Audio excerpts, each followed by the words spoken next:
को लेकर के, तो वहां पर जो राजा जनक राज्य करते थे, सीता जी वहीं पर पैदा हुई थी जनकपुर में। तो जनकपुर तो कहाँ पर है? सीधा अरे नेपाल देश में है। तो वो कुछ भाग उसका लगता है बिहार से सटा हुआ रहता है। तो ऐसे जो जनक, सारे व्यक्ति कहते थे जनक दाता जनक होता, जनक दान देने में श्रेष्ठ है और जनक सुनने में भी श्रेष्ठ है। अतः जनक श्रवण, जो कोई भी आचार्य आता उससे नम्रता पूर्वक जनक उस आचार्य की वाणी को श्रवण करता है। अतः जिज्ञासु है जनक राजा। कैसा है? जिज्ञासु है। तो जनक राजा जिज्ञासु होने के कारण हर आचार्य, बड़े बड़े विद्वान आचार्य उसके पास में जाते थे, उसको सुनाते थे और सुनाने के बदले में जो दक्षिणा आदि देगा उसको लेकर रखा जाते थे। इसलिए सारे व्यक्ति, दान लेने वाले भी जनक राजा के पास में जाते थे और सुनाने वाले विद्वान भी जनक राजा के पास में जाते थे। क्यों? सम्मान वो करता था, विद्वानों का सम्मान करता था और जो दान लेने वालों का भी सम्मान करके दान देता था। इससे सारे व्यक्ति, जो विद्वान हो या तो गरीब हो, जो भी है, जनको दाता, जनको सोता, जनक मनता, जनक विज्ञाता, ऐसे जनक जनक उच्चारण थे। जनक जनक के शब्द को बोल करके उसी के पास में जाते थे। इसलिए तुमने तृप्त वाला कि तुमने मुझको उस अवस्था पे पहुंचा दी, लेवल पे, मतलब उसकी समानता पहुंचा दिया। तुमने भी जनक के पास में न जा करके मेरे पास में आ गए, तो मैं भी उसी जनक की कोठी में आ गया। तुमने मेरे को जनक की समानता में पहुंचा दिया। इसलिए मैं इसी बात के ऊपर प्रसन्न होकर के तुमको 1000 गायों का दान देता हूँ। इस प्रकार से श्रुति ने वर्णन किया। इति। अब भगवान भाष्यकार इसका व्याख्यान करते हैं। तो कहते हैं पूर्ववादी अविद्या विषय ब्रह्मविद, जो पूर्ववादी अजासत तृप्त वाला की है अविद्या के विषय, अविद्या का कार्य जो प्राण है उसी को ही ब्रह्म जानने वाला, उसी को ही प्राण को ही ब्रह्म जानने वाला, ऐसा जो ब्रह्मविद, अविद्या विषय ब्रह्मविद, अविद्या का विषय जो प्राण है उस प्राण को ब्रह्मविद, यानी ब्रह्म जानने वाला, ऐसा तृप्त वाला की, ऐसा तृप्त वाला की। तो तृप्त वाला की का अर्थ करते हैं तृप्त यानी गर्वितो, तृप्त का अर्थ हो गया गर्वित। तो गर्वित अहंकार करने वाला। तो किस प्रकार से अहंकार करता है? कहते हैं असम्यक ब्रह्मविद, सम्यक रूप से नहीं जानता। यदि व्यक्ति सम्यक रूप से जान ले, तात्पर्य रूप से जान ले, तो अरे ज्ञान, अरे अहंकार ही नहीं बनता है। वो जानता है कि मैं ये तो सब ऐसा ही है, अच्छे ब्रह्म को छोड़कर कोई दूसरी वस्तु है नहीं है। और अहंकार किससे किया जाए, किससे न किया, अपना कौन है, पराया कौन है। से सम्यक रूप से यदि आत्मा को जान लिया तो अहंकार उसके मन में पराया का भेद रहते नहीं है। वो श्रेष्ठता कनिष्ठता का भाव नहीं रहता है। श्रेष्ठता का भाव जहाँ रहेगा वहां पर अहंकार जरूर हो जाएगा। जहाँ पर श्रेष्ठता में श्रेष्ठ हूँ और आप कनिष्ठ हैं अथवा तुम कनिष्ठ हो इत्यादि भाव जिस किसी स्त्री अथवा पुरुष में है, चाहे वो धन को लेकर के, चाहे विद्या को लेकर के, चाहे किसी को लेकर के, तो वहां पर अहंकार आदि आ जाता है। अब यहाँ पर समानता है श्रेष्ठ, जैसे दो धनाढ्य व्यक्ति हैं तो समान रूप से, अरे धनाढ्य है, एक ही समान, दोनों में समान संपत्ति है, तो समान संपत्ति होने से वहां पर अहंकार उत्पन्न नहीं हो सकता। वो भी जानता है कि इसके पास भी मेरे पास मेरी समान ही संपत्ति है, दोनों में बराबर रुपए हैं, दोनों के पास में समान संपत्ति है, तो दोनों के बीच में अहंकार उत्पन्न नहीं हो सकता। अब उसी तभी अहंकार उत्पन्न होगा जब एक के पास ज्यादा संपत्ति होगी, एक के पास कम संपत्ति होगी। तो उसी पर यहाँ पर भी कैसा, सम्यक ज्ञान न होने के कारण आप उसको अहंकार आ गया था। यदि सम्यक ज्ञान हो जाता है तो फिर अपना कौन पराया कौन और मान सम्मान का कोई विषय नहीं रहता है। तो मान सम्मान का विषय न रहने से फिर अहंकार तृप्त आदि नहीं होता, घमंड आदि नहीं आता। तो कहते हैं तृप्त यानी गर्वित यानी असम्यक ब्रह्मवेत्ता, असम्यक ब्रह्मवेत्ता था ऐसा जो, तो ऐसा होने से तो ब्रह्मविद्वाद है, ब्रह्मविद्वाद एवं ब्रह्मविद होने से, कौन से ब्रह्मविद होने से, असम्यक ब्रह्मविद होने से, एवं ही बलाकाया अपत्यम बालाकिर, दृप्तश्च असौ बालाकिश्च इति दृप्त बालाकिर शब्दो यथार्थ आख्यायिकायाम अनुजानो अनुवचन समर्थो वक्ता वाग्मी गार्ग्यो गोत्रता आशा बहुआ।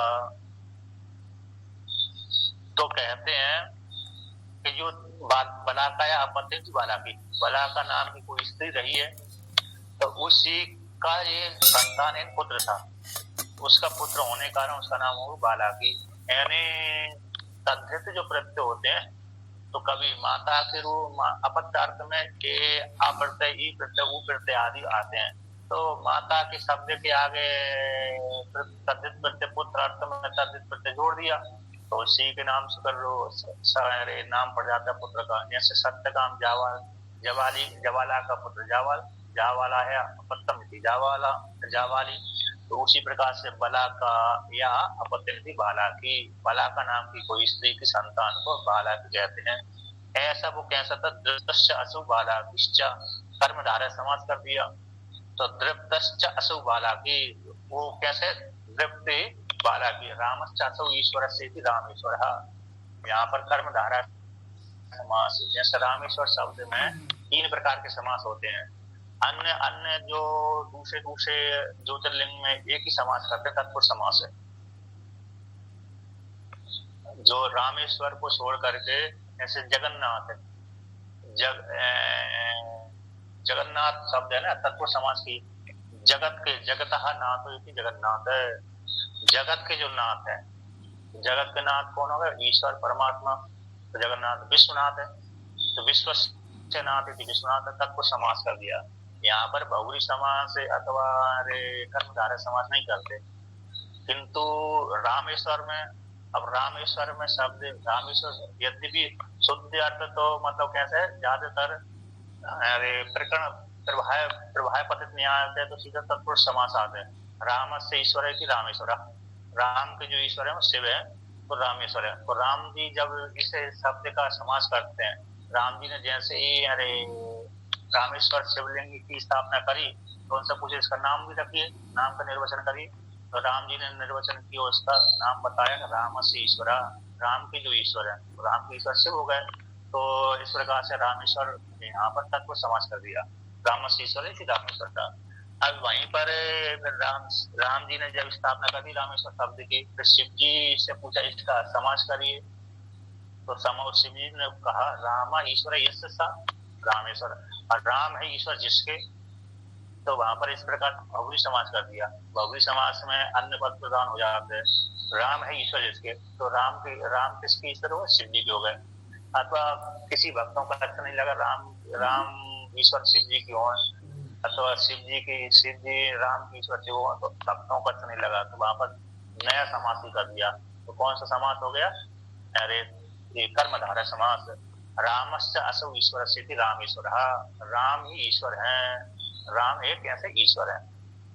इस प्रकार से कैसे राम ईश्वर रूप ज्योति रामेश्वर है, रामश्च असौ ईश्वर से, ये राम ईश्वर है, ऐसे कर्मधारय समास कर दिया।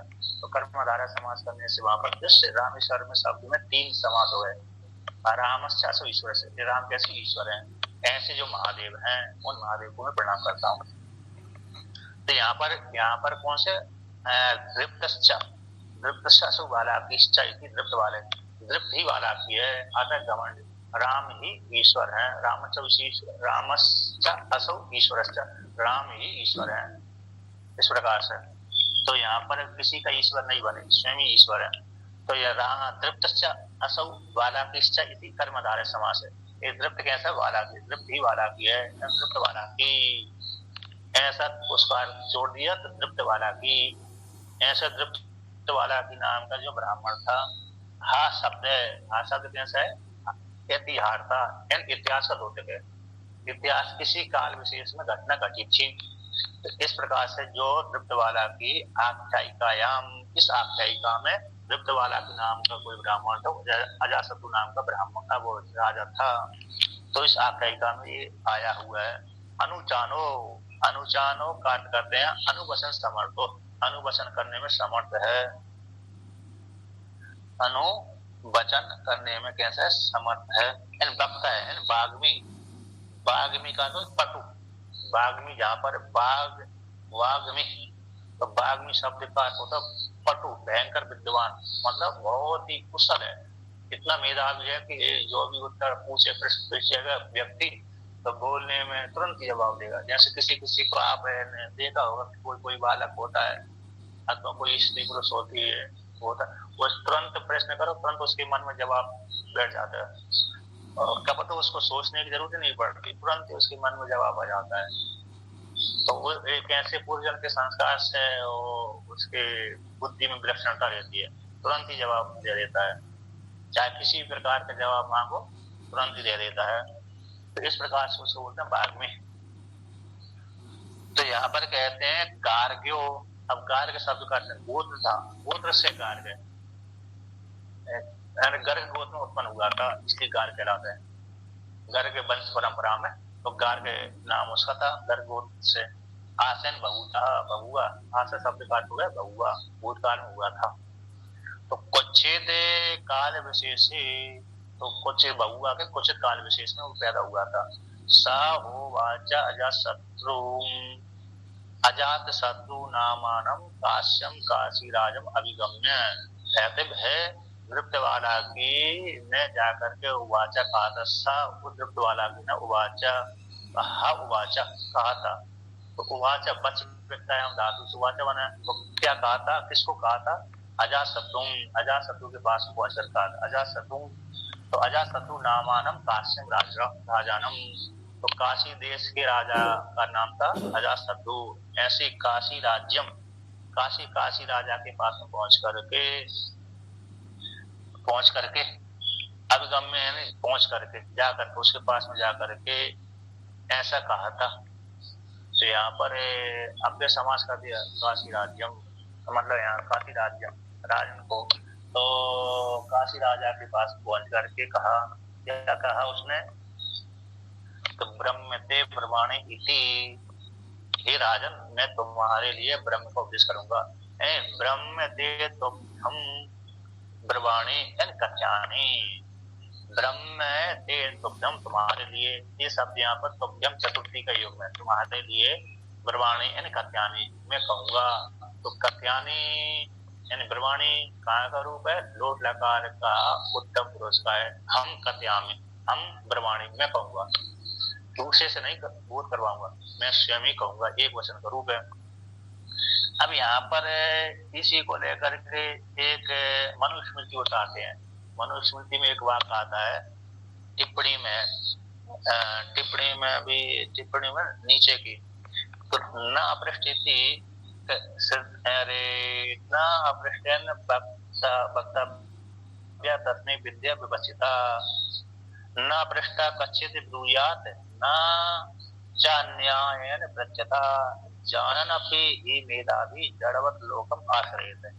ये मनुस्मृति है। मनुस्मृति कहती है न पृष्ठा कच्चित ब्रूयात, अरे नीच जो विवरण पंक्ति है ब्रह्मते ब्रह्माणी पे जो क्रॉस आया हुआ है ना, लाइन में यंत्र को लेकर के बना हुआ है। 1 2 3 4 5 6 7 सादी पंक्ति है वो, सितारे में, सितारे की सादी पंक्ति। न अपृष्टः कश्चित् ब्रूयात न च अन्यायेन पृच्छतः जानन अपि हि मेधावी जड़वत लोकम आश्रयेत। ये मनुस्मृति है। न अपृष्टः कश्चित् ब्रूयात, कहते जो यदि कोई सामने वाला व्यक्ति नहीं पूछता है तो नहीं बोलना चाहिए। न चान्यायन पृच्छता, अगर अन्याय पूर्वक भी नहीं पूछना चाहिए, और जानता है कि देखो इसके पास इसको इतना ज्ञान है नहीं है, फिर भी जानने वाला व्यक्ति जानता है कि इसके पास नहीं है, फिर भी अथवा जबरदस्ती पूछ ही रहा है, अन्याय का अर्थ जबरदस्ती, जब उसने 1 बार समाधान कर दिया फिर भी नहीं, अथवा 1-2 बार समाधान कर दिया, 3-4 बार समाधान कर दिया, फिर भी पूछ ही रहा है उसी बात को, अथवा इसको मालूम है कि साम पूछने वाले को इसको ज्ञान नहीं है फिर भी जबरदस्ती पूछ ही रहा है, तो ये भी बात आता है कि न अन्याय न पृच्छता, अन्याय रूप से नहीं पूछना चाहिए। जानना भी, जैसे एक विद्वान है एक कमजोर विद्वान है, तो जो बड़ा विद्वान परीक्षा लेने के लिए कभी कभी पूछ लेते हैं, अथवा परीक्षा लेने के लिए पूछ लेता, अथवा परीक्षा लेने के लिए पूछता तो वो तो ठीक बात है। नहीं तो कभी कभी क्या होता है, अरे उसको नीचा दिखाने के लिए पूछ लेता है, अपने को श्रेष्ठ बताने के लिए अथवा नीचा दिखाने के लिए, दोनों प्रकार से वहां पर गढ़ जाते हैं कि इस प्रकार जानन अपनी मेधावी, इस प्रकार से जानता हुआ ऐसे जो बुद्धिमान है, जड़वत लोकम आश्रय थे, यहाँ पर विद्वान को लेकर के पंक्ति है कि वो इस प्रकार से जड़ के समान लोक में आचरण करे विद्वान, ये ब्रह्म विद्या की। अब ये बिना पूछे नहीं बोलना चाहिए। अब इसको लेकर के पुनः अरे उसी में तीसरी पंक्ति है, ऊपर से तीसरी पंक्ति के श्रद्धालुर अधिकारियो जिज्ञासुर विनयान्वितः अपृष्टेन अपि वक्तव्या तस्मै विद्या विपश्चितः। ये वाक्य आता है, श्रद्धालु है अधिकारी है, किंतु श्रद्धालु है कौन है और अधिकारी है, और जिज्ञासु है और विनय से युक्त है, विनय से युक्त है। ऐसा व्यक्ति यदि नहीं भी पूछता है आचार्य के द्वारा तो वक्तव्य तस्मै विद्या विपश्चिता, बुद्धिमान जो आचार्य है उसके लिए विद्या दे देना चाहिए। कभी कभी जैसे रे बहुत से अध्ययन करते हैं शिष्यगण भी करते हैं, भक्त आदि भी करते हैं, तो कभी कभी मैं पूछूंगा प्रश्न नीचे छोटा बन करके पूछूंगा तो मेरे पड़ोसी क्या समझेंगे, अरे इसको तो कुछ भी नहीं आता। तो इसको शर्मिंदा को लेकर के कभी विद्यार्थी नहीं पूछता है, कभी कभी इस प्रकार से नहीं पूछता है कहीं आचार्य की नाराज ना हो जाए, है ना, तो इसलिए भी विद्यार्थी नहीं पूछ पाता। अथवा दूसरे लोग क्या कहेंगे, देखो देखो अपने आप को विद्वान जान रहा है, बता रहा है, तो बार बार प्रश्न ही करता रहता है। तो इस शर्म को लेकर के, शर्मिंदा को लेकर के विद्यार्थी नहीं पूछता है, तो कई दोष हो जाते हैं। एक तो अपने को नीचा जान करके कहीं मैं पूछूंगा तो कहीं मैं छोटा ना बन जाऊं, इस हेतु से विद्यार्थी आचार्य से नहीं पूछता। कभी कभी परेशान आचार्य कहीं नाराज ना हो जाए, इस हेतु से नहीं पूछता। दूसरा हेतु कहीं कहीं दूसरे अपने को श्रेष्ठ है, दूसरे विद्यार्थी जाएंगे ये बहुत अपने को विद्वान मानता है, ऐसे वोटिंग उड़ाएंगे दूसरे विद्या सहपाठी, तो इसको तर्क को लेकर के नहीं पूछता है। अब तो 3-4 और विकल्प मान लीजिए, तो दूसरे लोग भी कहते मत पूछो, पड़ोसी कहते मत पूछो, परेशान मत करो, सुनने दो, इस प्रकार से वो विद्यार्थी नहीं पूछता है। अथवा अन्य अन्य प्रकार से कोई शर्मिंदा भी स्वयं ही लज्जा आ जाती है ना, कुछ शर्मिंदा कारण क्या कहेंगे लोग, क्या कहेंगे पूछूंगा तो, क्या कैसे मेरे को सोचेंगे, जानेंगे मेरे विषय में क्या क्या सोचेंगे, तो इत्यादि 4-5 हेतुओं के माध्यम से वह विद्यार्थी नहीं पूछता है। तो नहीं पूछता पर आचार्य क्या करना चाहिए, तो उसको लेकर के यहाँ पर वर्णन करते हैं। श्रद्धालु है यदि विद्यार्थी, कोई जिज्ञासु और अधिकारी भी है, श्रद्धालु अधिकारी है और जिज्ञासु और विनय से युक्त है। कैसे विनय से युक्त है, ऐसा वो विद्यार्थी अधिकारी। तो ये अधिकारी में चाहे विद्यार्थी रूप में रह रहा हो, चाहे अधिकारी हो, मतलब चाहे वो स्त्री हो चाहे पुरुष हो, कोई भी हो, अधिकारी में दोनों प्रकार से आते हैं।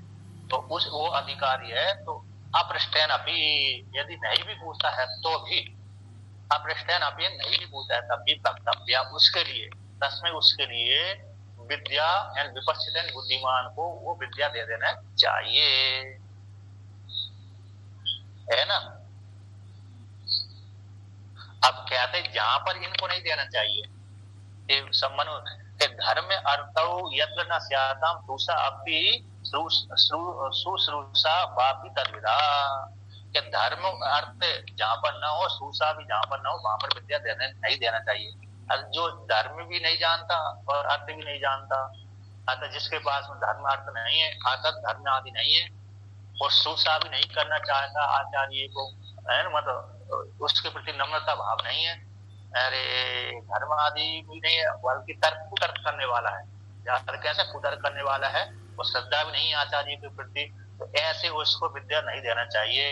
तत्र विद्या न वक्तव्यम शुभम बीजम इव ऊसरे, तो ऐसे व्यक्ति को वो विद्या उपदेश नहीं करना चाहिए जहां पर आचार्य के प्रति श्रद्धा न हो और धर्म के विषय में उसको जानकारी, धर्म की कमी निकालेगा, धर्म के प्रति तो वो कमी निकालने वाला है, अथवा धर्म उसके प्रति मन में नहीं है, बैठा हुआ नहीं है, तो अत्यंत जिज्ञासु नहीं, अधिकारी नहीं है, तो ऐसे व्यक्ति को विद्या नहीं देना चाहिए। यदि देते हैं तो यहाँ पर दृष्टांत दिया, जैसे ऊसर खेत में बीज बो दो, ऊसर खेत में बीज बो दिया तो उगेगा ही नहीं, नष्ट भ्रष्ट बीज हो जाएगा, है कि नहीं।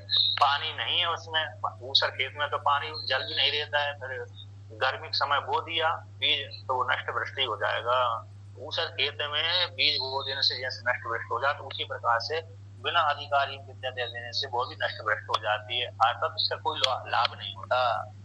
तो कहते हैं धर्मार्थ यत्र स्याताम सुषा वापि तद्विदा वक्तव्य तत्र विद्या इति निषेधाद अभिलिंग्यते। कहते धर्म और अर्थ जहाँ पर रहते होंगे, अगर जिस विषय में जिस अधिकारी के हृदय में धर्म भी है, अगर शास्त्र के प्रति बड़ी निष्ठा है, शास्त्र के प्रति बड़ी निष्ठा है और चाहता भी है, अर्थ यानी चाहता भी है, अर्थ का तो इच्छा भी है ना। अर्थ शब्द का इच्छा भी होती है और चाहना भी होती है और अधिकारी भी है। तो धर्म भी उसके पास में धर्म के प्रति बहुत निष्ठा है और चाहता भी है, चाहता और सुषा और आचार्य के प्रति बहुत निष्ठा है, सुषा भी करता है, सेवा भी करता रहता है, शिष्य भी सेवा करता है। शिष्य के अब वो जो कोई भी भक्त महात्मा है तो उसके भक्त संज्ञा कर देते हैं लोग, तो उसकी महात्मा की सेवा भी करता है। तो ऐसे व्यक्ति को कहते हैं तद विद्या वक्तव्य, उसको विद्या दे देना चाहिए। निषेधाता भी कहते अरे निषेध करे तो फिर भी अधिकारी जानकर तो उसको विद्या को उपदेश कर देना चाहिए, यानी आचार्य को। तो इस प्रकार से यहाँ पर दोनों प्रकार से मनुस्मृति है। कौन सी स्मृति है? मनुस्मृति। तो मनुस्मृति में ऐसा वर्णन किया, एक जगह तो बिना पूछे नहीं बोलना चाहिए, एक जगह वर्णन कर दिया वहीं पर यदि अधिकारी है तो बिना पूछे भी जबरदस्ती प्रश्न छेड़ देना चाहिए, और जबरदस्ती प्रश्न छेड़ करके अरे उपदेश कर देना चाहिए। जैसे केनोपनिषद में आया है, केनोपनिषद में तो आचार्य शिष्य से पूछ लेता है बताओ तुमने ब्रह्म को कैसे जाना, तो वहां पर इस प्रकार से जाना तो तुमने ठीक नहीं जाना, इस प्रकार से जाना ठीक जाना। तो श्रुति रूप आचार्य पुनः उपदेश करता है इस प्रकार से तुम जानो। तो केनोपनिषद में आता है बिना पूछे ही आचार्य ने पूछ दिया। अब यहाँ पर भी छांदोपनिषद में भी आचार्य ने पूछ लिया तो शिष्य से, नारद रूप शिष्य से सनत कुमार रूप आचार्य रूप स्कंद ने पूछ लिया कि तुमने कहाँ तक विद्या पढ़ी बताओ, इसके बाद फिर मैं बताऊंगा। यदि तुमने शुरू से नहीं पढ़ी तो मेरे को शुरू से पढ़ाना पड़ेगी, यदि तुमने 20 से पढ़ी है इतने तक पढ़ लिया फिर आगे वहां तक तो नहीं पढ़ाऊंगा, क्योंकि वहां से पढ़ाने से कोई फायदा नहीं, पेट के बेसन्या हो जाएगा, फिर आगे मैं उसको पढ़ाऊंगा, वहां से आगे पढ़ाऊंगा। तो फिर आचार्य ने वहां पर शिष्य रूप नारद से, शिष्य रूप आचार्य रूप सनत कुमार रूप स्कंद सनत रूप श्रुति ने पूछा। तो यहाँ पर भी इसी प्रकार से मनु महाराज के वाक्य हैं। तो मनु महाराज के वाक्य श्रुति है, श्रुति परक वाक्य है, क्योंकि मनु स्मृति कैसी है, वेद के द्वारा प्रमाणित है। इस प्रकार से तो कहते बिना पूछे नहीं बोलना चाहिए, कि अधिकारी है तो बोल देना चाहिए, पूछ लेना चाहिए। तो ब्रह्म ते ब्रह्माणी, मैं ब्रह्म का उपदेश करता हूँ तुम्हारे लिए। जब इस प्रकार इतने वाक्य कहा तो राजा बड़ा जिज्ञासु भी था, श्रद्धालु भी था। राजा कैसा था? श्रद्धालु भी था और जिज्ञासु भी था, और विद्वानों को बड़ा आदर सम्मान करने वाला था। यदि राजा चाहता तो अवहेलना नहीं सुनता, क्योंकि राजा जानता था मैं ब्रह्म को तो जानते हूँ, किंतु राजा बड़ा श्रद्धालु विद्वान जिज्ञासु होने कारण उसका कोई भी अनादर नहीं किया, बड़ी बहुत प्रसन्न होकर के उसने बोल दिया सा एवं मुक्तो। इस प्रकार से जब उससे अजातशत्रु ने कहा दृप्त वाला को कहा, तो दृप्त वाला की वाणी सुनकर दशा राजा ने एवं उस प्रकार से उत्तम एवं उक्तो इस प्रकार से कही उसको अजातशत्रु वाचा। अब अजातशत्रु नाम के राजा ने कहा सहस्रम गवाम ददमा एतस्याम वाची यो याम माम प्रति अवोचा उ है ना, अवोचा है ना, अवोचन उवाचा। तो अवोचा उ ब्रह्मते ब्रह्माणे इति तावन मात्रम एव गोसहस्र प्रदाने निमित्तम इति अभिप्राया। सहस्रम गवाम दद्म, हम दद्म वयम दद्म वयम दद्म हो गया। तो सहस्रम गवाम दद्म तो सम्मान में बहुभूषण का प्रयोग कर देते हैं। में पे बस मस तो जो सम्मान ऐसे एक वचन जैसे श्री गुरु चरण कमले भो नमः, बहुत जगह आपने देखा होगा गुरु चरण कमले भो नमः ना बोल करके गुरु चरण कमलाभ्याम नमः बोलना चाहिए, है ना। गुरु चरण कमलाभ्याम नमः, तो कमलाभ्याम क्योंकि कम दो चरण कमल हैं गुरु के, तो चार थोड़ी है। गुरु के कितने चरण है? मात्र दो है, तो दो होने तो दो वचन का प्रयोग करना चाहिए, गुरु चरण कमलाभ्याम ऐसा प्रयोग करना चाहिए। किंतु दो वचन का प्रयोग ना करके बहुवचन प्रयोग कर देते, गुरु चरण कमले भ्यो नमः। तो ऐसे जो बहुवचन का रूप आ गया सम्मान के लिए, तो श्रेष्ठ पुरुषों को सम्मान करने के लिए बहुवचन का प्रयोग किया जाता है। उसी प्रकार से यहाँ पर सम्मान में श्रुति ने ददमा ऐसा शब्द का प्रयोग कर दिया, तो बहुवचन का प्रयोग कर दिया। 1000 में गाय का प्रदान करता हूँ, है ना। इस प्रकार से शेषम गवाम ददमा, तो श्रुति श्रेष्ठता को लेकर के सम्मान स्वरूप में बहुवचन का प्रयोग कर देते। एतस्याम बाची, इस वाणी को सुन करके, याम इस वाणी को याम माम प्रति हो अवोचा, अवोचा है ना, मेरे प्रति जो आपने तुमने कहा था कि ब्रह्म ते ब्रवाणी थी, ब्रह्म का उपदेश मैं तुम्हारे लिए कहूंगा, इतनी मात्र वाणी सुन करके, तावन मात्र में उतनी मात्र ही, कहते एक नंबर टिप्पणी में आया है गार्ग्य वांग मात्र में, गार्ग्य ब्राह्मण की जो वाणी मात्र को श्रवण करके ही, वाणी मात्र को निमित्त बना करके, उपदेश तो अभी आया ही नहीं है, उपदेश के बाद उस उपदेश की बात पर छोड़ी दीजिए, वाणी मात्र को ही सुन करके राजा प्रसन्न हो गए।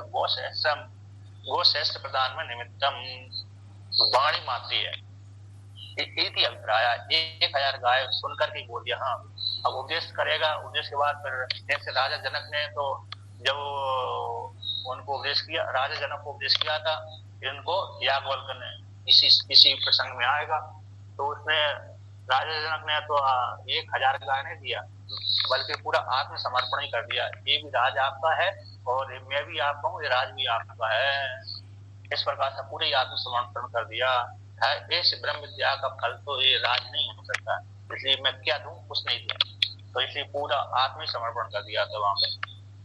इसलिए इसने तो मात्र वाणी को निमित्त बनाकर 1000 गाय दे दिया। उपदेश करेगा तो वो बात अलग है। तो इस प्रकार से गोश्रेष्ठ प्रदान निमित्त महा इति अभिप्राय श्रुति कहती है। तो कहते हैं, अब आगे वर्णन करते हैं, साक्षात ब्रह्म कथनम एव निमित्तम कस्मात् न अपेक्षते शेष दाने ब्रह्म ते ब्रवाणी थी। पूर्व पक्षी यहाँ पर प्रश्न कर रहा है, पूर्व पक्षी के रूप में, साक्षात ब्रह्म कथन को निमित्त बना करके 1000 गाय क्यों नहीं दी? अर्थात 1000 गाय जो दान दिया है राजा ने, तो इस शुल्क दे देना चाहिए कि 1000 जो तुम मेरे को ब्रह्म ज्ञान को उपदेश करोगे उसकी ये दक्षिणा है। कितनी दक्षिणा है? 1000 गाय की दक्षिणा है। 1000 गाय की दक्षिणा ब्रह्म विद्या को उपदेश करने की दक्षिणा है।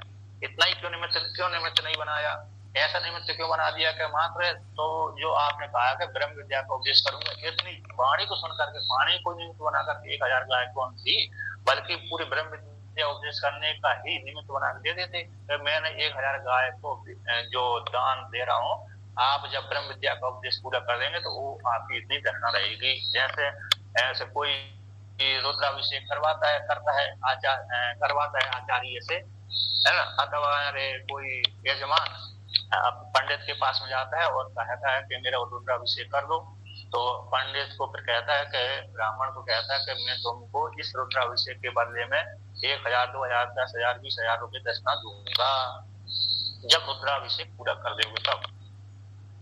उसी प्रकार से यहाँ पर भी ब्रह्म विद्या उपदेश कर दोगे तो उसके बदले में मैं तुमको 1000 गाय दूंगा। ऐसा क्यों नहीं माना श्रुति ने? तो साक्षात ब्रह्म के कथन कोई निमित्त कस्मात् न अपेक्षते, तो ब्रह्म शेष दान में क्यों अपेक्षा नहीं की गई?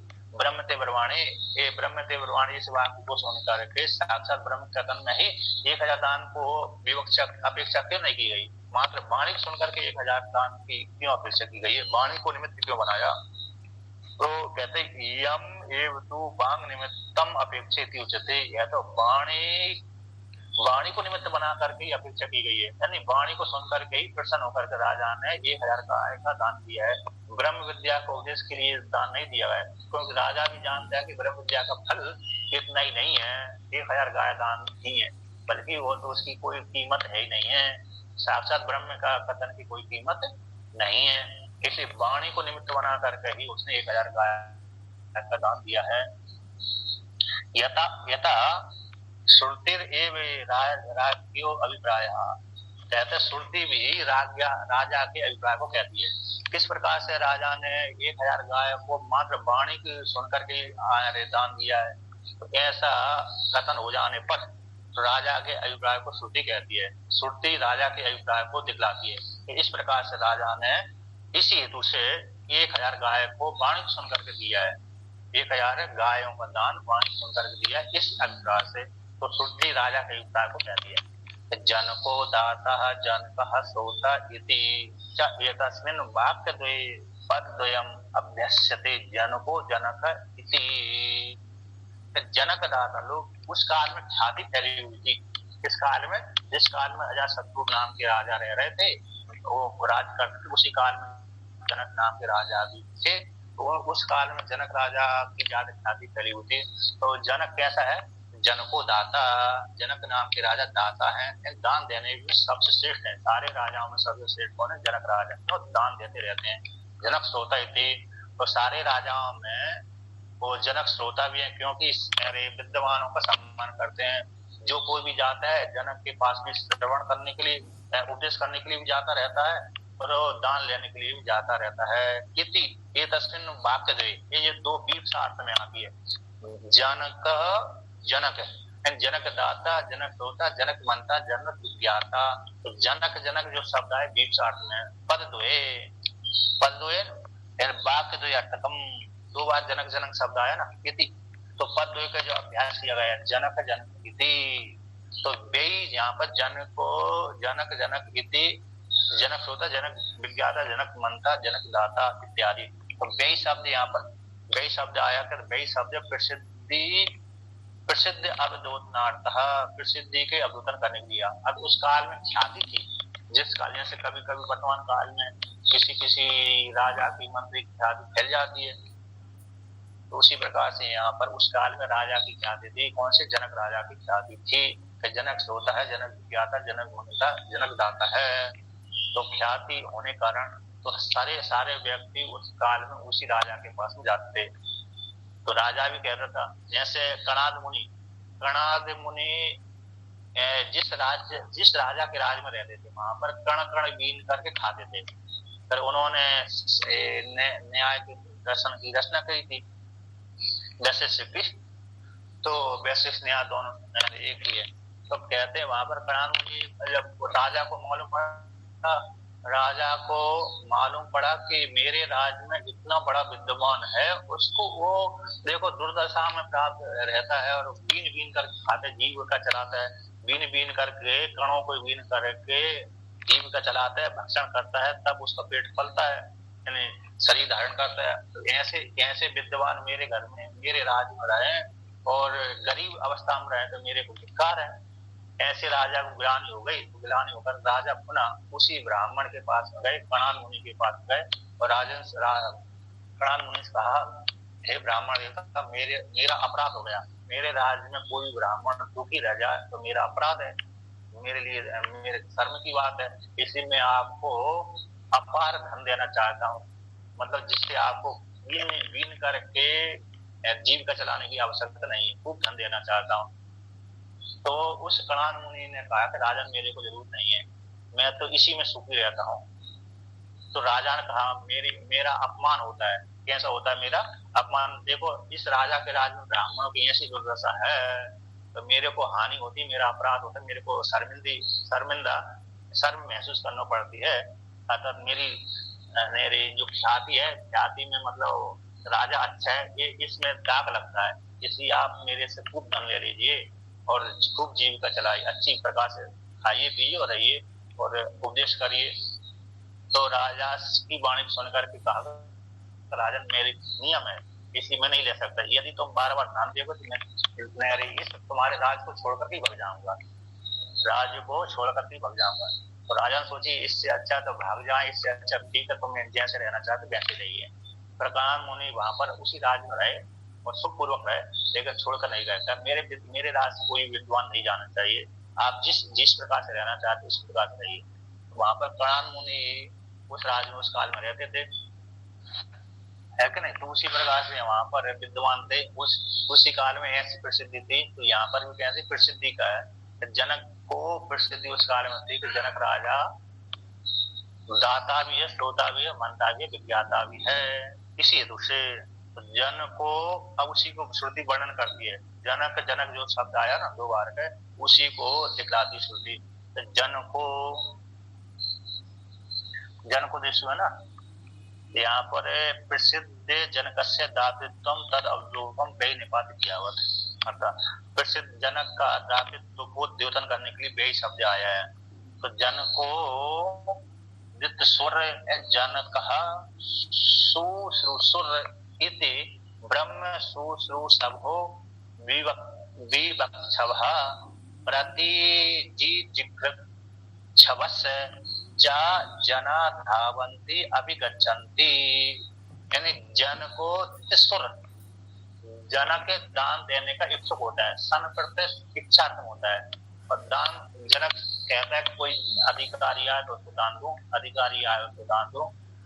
अधिकारी को दान दिया जाता है तो वो जनक देने की इच्छा करता है, इसलिए जो भी ब्राह्मण आते हैं उनको दान खूब देता है। तो जनक सुश्रुसुर, जनक की इच्छा रहती है कोई ब्राह्मण आए मेरे को उपदेश करे, कोई ब्राह्मण आए तो मेरी सभा में आए, राज्य में आए और मेरे मुझको भी उपदेश करे, और दूसरे मेरे जो सेना आदि है, प्रजा आदि है, उस सबको उपदेश करे। तो इस प्रकार से जनक के राज में गुरुकुल खूब चलते रहते थे।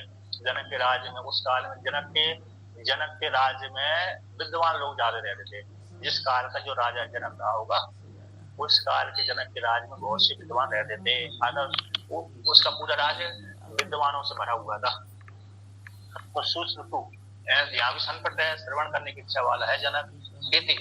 तो इसे ब्रह्म इसके श्रवण करने की इच्छा है कि अरे कभी कभी जो स्त्री पुरुषों के प्रशंसा सुनने की इच्छा करता है, उस बहुत व्यक्ति करते रहते हैं ना, उसकी नहीं। ब्रह्म सुश्रुतव, ब्रह्म के श्रवण करने की इच्छा वाले है ना, ब्रह्म के श्रवण करने की इच्छा वाला है। विवक्षवा कथन करने की, अक्षवा बोलने की इच्छा वाला है, श्रवण भी करता है बोलता भी। यदि कोई अधिकारी आकर ज्ञान को उपदेश भी कर देता है।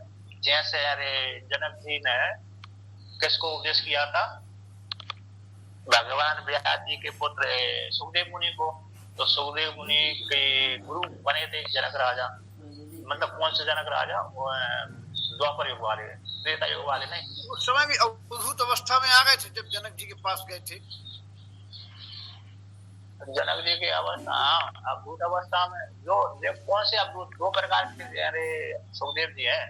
ये देवी भागवत पुराण के सुखदेव जी की बात कर रहा हूँ मैं। भागवत पुराण के श्रीमद् भागवत महापुराण के सुखदेव जी की बात नहीं कर रहा मैं, क्योंकि वहां पर अंतर है, भिन्न दोनों अलग अलग कल्पों की कथा है ये। तो जो जनक जी के शिष्य बने सुखदेव मुनि, वो तो अरे उस काल में अयोनिज भी थे और स्त्री से पैदा नहीं हुए थे। और बाद में तो जनक राजा को गुरु बनाया था, आचार्य बनाया था। तो उनसे ज्ञान लेकर के फिर उन्होंने विवाह आदि किया था।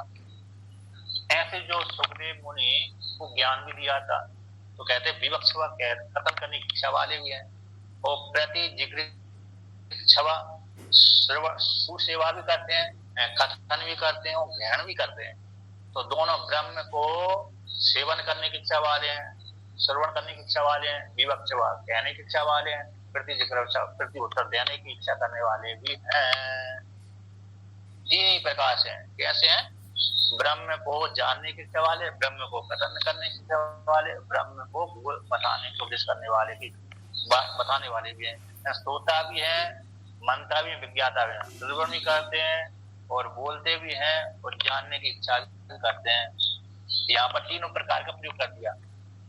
श्रवण करने की इच्छा वाला इतना जानते हैं, सुनने सुनाने कहने, ब्रह्म ज्ञान को सुनने और कहने और और ग्रहण करने की इच्छा, प्रतिग्रह इन इच्छा वाले, अथवा यहाँ पर देने की इच्छा वाले।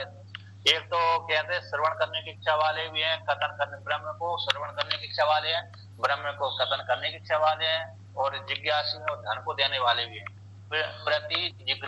प्रति जिग्रच्छव, तो ग्रहण करने, प्रति मतलब धन को, प्रति धन को देने की इच्छा करने वाले भी, अथवा किसी से उपदेश ग्रहण करने की इच्छा वाले भी हैं। किसी दूसरे से ये भी इच्छा करते हैं कि मेरे पास में कोई आए, आचार्य मेरे को ज्ञान का उपदेश करके जाए, ये भी इच्छा करते रहते हैं। अब कोई ऐसा अधिकारी आए तो जैसे उसको मैं ब्रह्म ज्ञान का उपदेश कर सकूं, ऐसी इच्छा करते हैं। और श्रवण करने की इच्छा भी वो करते हैं। जैसे राजा भरत हुए, अब राजा भरत जब हुए तो राज करने के पश्चात नेपाल देश में गए, गंडकी की नदी किनारे उन्होंने तपस्या करी। अब वहां पर रह करके उन्होंने अनुष्ठान आदि किया, ब्रह्म उनको ज्ञान हो गया था, प्रारब्ध वेग चालू हो गया था। तो प्रारब्ध वेग चालू हो जाने के पश्चात उनके पास में हिरण का बच्चा आया था। हिरण का बच्चा आया था तो हिरण के बच्चे को देकर के उनके मन में इच्छा हुई थी, यदि हिरण का बच्चा मनुष्य का बच्चा होता तो मैं अपना जो ज्ञान मैंने तपस्या के द्वारा जीवन का सार जो अर्जित किया है उसको मैं ब्रह्म के उस ज्ञान का मैं इसको उपदेश करता। किंतु संयोग वश तो जानवर का बच्चा है ना, तो मैं कैसे अपने ज्ञान को इसको दूं। तो वो एक वासना उनकी बन गई थी। तो वही फिर बाद में अगले जन्म में वही रघुगण राजा बने थे। और राजा जो भरत थे वही जड़ भरत बने। तो इस प्रकार से तो उनको कथन करने की इच्छा भी थी। इसको ऐसे राजा भरत को उसी प्रकार से ये भी कहता है, कोई यदि व्यक्ति मेरे पास जिज्ञासु हुआ तो उसको ब्रह्म ज्ञान का उपदेश कर सकूं। और कोई आए देने वाला है तो देने वाला तो उसको ग्रहण कर लूं, लेने वाला तो उसको दे दूं, और दान लेने वाला है तो दान दे दूं उसको, इत्यादि सब जान करके जनक कैसा है, श्रवण करने की इच्छा वाला भी है, वो कथन करने की, प्रवचन करने की इच्छा वाला भी है, और दान देने की इच्छा वाला भी है। तो प्रति जी ग्रहण करने की इच्छा, ग्रह उपादान धातु है, तो ग्रह उपादान धातु से संस्कृत करके प्रति जी घृच्छव ये शब्द बन गया, ग्रह उपादान। तो क्या हो गया, ग्रहण करने की इच्छा वाला है, अर्थात धन देने, प्रति ग्रह देने की इच्छा वाला है, अर्थात धन को दान करने की इच्छा वाला भी है। तो जना धावंती, जो जन है मनुष्य है, अधिकारी वाले व्यक्ति हैं कि जनक होता है, जनक मनता है, जनक विख्याता है, जनक दाता है, ऐसा जान करके मनुष्य उसके पास में जाते थे, जनक राजा के पास में जाते थे। कुछ दान लेने की इच्छा वाले जाते थे, कुछ उपदेश करने की इच्छा वाले जाते थे। तो याज्ञवल्क्य के तो कई पर्याय गए हैं, है ना। किसी हेतु से ऐसा उस काल ख्याति प्राप्त होती जनक राजा के विषय में। तो तुमने मेरे को क्या कर दिया, जनक के पास में न जाकर के जनक की समानता में मेरे को लाकर रख दिया, अर्थात मैं भी जनक के जैसा हो गया, श्रोता भी हो गया, मनता भी हो, विज्ञाता भी हो गया, दान देने वाला भी मैं हो गया, देने वाला भी हो गया। तस्मात् तत्सर्वं मयि अपि संभावितवान् अस्मि। इसलिए यदि मेरे में एक कमी होती तो आप मेरे पास नहीं होते, इसलिए तस्मात् आपके मेरे पास में आने से आपने कहा कि मैं तुमको ब्रह्म ज्ञान को उपदेश कर दूंगा, तो आपने मेरे विषय में इस प्रकार से योग्यता जानी थी, इसलिए तो आपने मेरे को उसी योग्यता में पहुंचा दिया। मुझे तस्मात् तत्सर्वं, ये जितनी विशेषता जनक राजा है, कौन सी विशेषता है, जनक दाता है, और जनक श्रोता है, और जनक वक्ता मनता है, विज्ञाता है, और दान दाता है, सुनने की इच्छा करने वाला है, बोलने की इच्छा वाला है, और दान देने की इच्छा वाला है। ये जो राजा जनक में योग्यता है, वे सारी योग्यता मैं संभाविता मुझ में आपने देख करके मेरे पास में आया, इसी मैं भी उसी कोटि में पहुंच गया। संभावितवान अस्ति प्राग उत्तम भाग मात्रम शेषदाने होता हूँ। तो इस प्रकार से तुमने मेरे पास में, तो इसी हेतु से ऐसी संभावना करके राजा ने ऐसी कि आपने मेरे को भी जनक राजा की लेवल में अथवा योग्यता में समानता पहुंचा दी। इसी हेतु इसी बात को प्रसन्न होकर के मैंने आपको 1000 गाय दान कर दी। तस्मात् मुग्ध प्रतिस्पृशित व्यति ध्यति कर्मणादिति प्रसन्न होकर के इस प्रकार से आपको दान दिया। तत्सर्वम दातृत्वादिकम इति शब्द अभिप्राय समाप्त संभावितवान असीति। तो इसी जो इसी ये शब्द आया ये अभिप्राय को समाप्ति करने के लिए है। श्रुति में जो अभिधावंती थी जना धावंती इति में जो इति शब्द आया है ये अभिप्राय को समाप्ति करने के लिए है। अतः इस प्रकार से हे ब्राह्मण देवता ये धृत वाला कि आपने मेरे को जनक राजा के जैसा ही मान करके मेरे पास ना देखिए प्रसन्न हो गया। प्रसन्न होकर के 1000 गाय देता हूँ। ठीक है ना।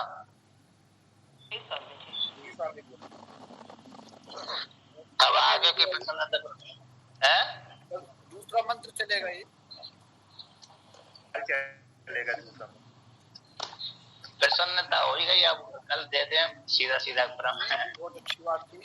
बहुत बात आगे ओम पूर्णमदः